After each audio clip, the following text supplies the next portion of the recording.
I'm not ashamed. Why did Moses have to flee Egypt? This is the question that we seek to answer today as we continue our verse-by-verse study of the book of Exodus on walking through the Bible. Of his word, the glory of his cross. If you have a Bible with you, you can turn to Exodus chapter 2. We're going to be reading from verses 11 to 15. If you don't have a Bible, don't worry. Just follow along with us on the screen. The version that we'll be reading from is the New King James Version. So, Exodus chapter 2, beginning at verse 11.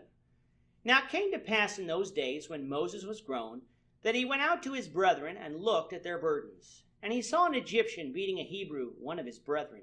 So he looked this way and that way, and when he saw no one, he killed the Egyptian and hid him in the sand. And when he went out the second day, behold, 2 Hebrew men were fighting. And he said to the one who did the wrong, Why are you striking your companion?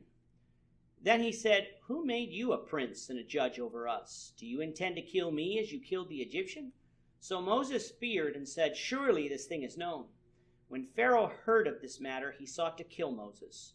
But Moses fled from the face of Pharaoh and dwelt in the land of Midian, and he sat down by a well. In the last episode, we found that by the faith of Moses' parents and the providence of God, Moses was saved from Pharaoh's evil edict to kill all the male Hebrew children by none other than Pharaoh's daughter herself. Once Moses had been weaned, he grew up in the house of Pharaoh, where he would have had the opportunity to live very comfortably.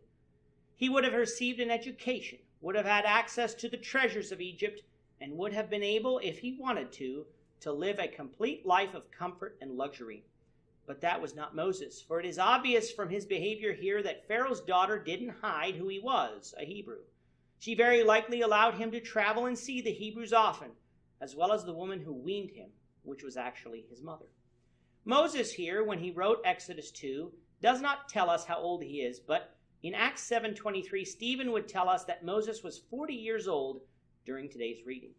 While traveling to see the oppression that the Egyptians were inflicting on the Hebrews, Moses saw an Egyptian beating one of the Hebrews.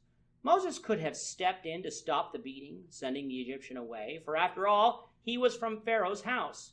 Moses could have had this Egyptian arrested for his treatment of the Hebrews, even though it is likely that Pharaoh wouldn't have cared. No, Moses took matters into his own hands and killed the Egyptian and then buried the body in the sand. That Moses looked both ways before doing this in order to kill the man.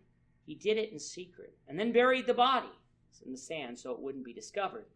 All of this shows us that Moses acted on his own authority here, not that of Pharaoh himself. Otherwise, why would he conceal his actions? Again, Moses here doesn't tell us of his motives, but Stephen does in Acts 7, when in verses 23 to 25 we read, Now when he was 40 years old, it came into his heart to visit his brethren, the children of Israel. And seeing one of them suffer wrong, he defended and avenged him who was oppressed and struck down the Egyptian.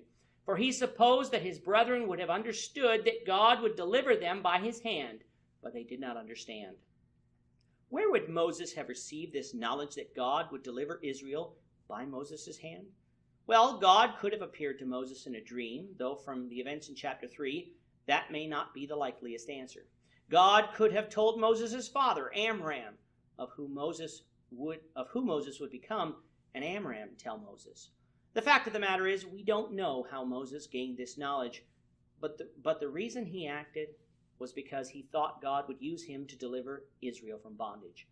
However, Moses didn't act using God's authority here. He acted on his own authority. The time was not yet right for God's people to be liberated. There were still 40 years left to go, and so, in acting in this way, Moses was about to get himself into trouble.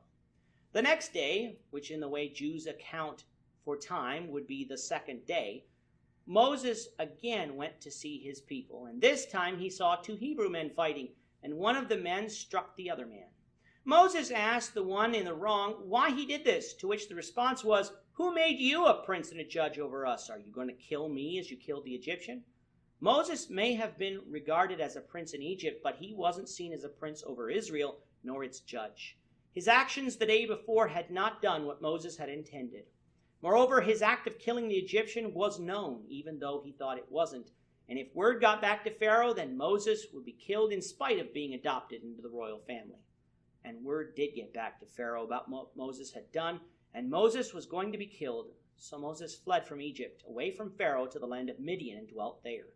If you recall from Genesis 25, Midian is one of the sons of Abraham and Keturah. His descendants dwelled in the western part of what we would call Saudi Arabia today, near the Gulf of Aqaba, the eastern finger of the Red Sea that separates the Sinai Peninsula from Egypt. Remembering that Moses dwelled in what we would call Saudi Arabia is important when it comes to our study of the Exodus route, as well as the location of Mount Sinai. So please keep this fact in the back of your mind as we continue on. With that, our time is up for today. Lord willing, we hope you'll join us for tomorrow's discussion of Exodus chapter 2, verses 16 to 25, as we continue our walk through the Bible, one verse at a time. I'm not ashamed. Thank you for watching today's episode. We hope that you found it edifying and ask that you not only subscribe to our channel and podcast, but that you like and share this episode among your friends, so that the saving gospel of Jesus Christ can go out to the whole world. Of his cross.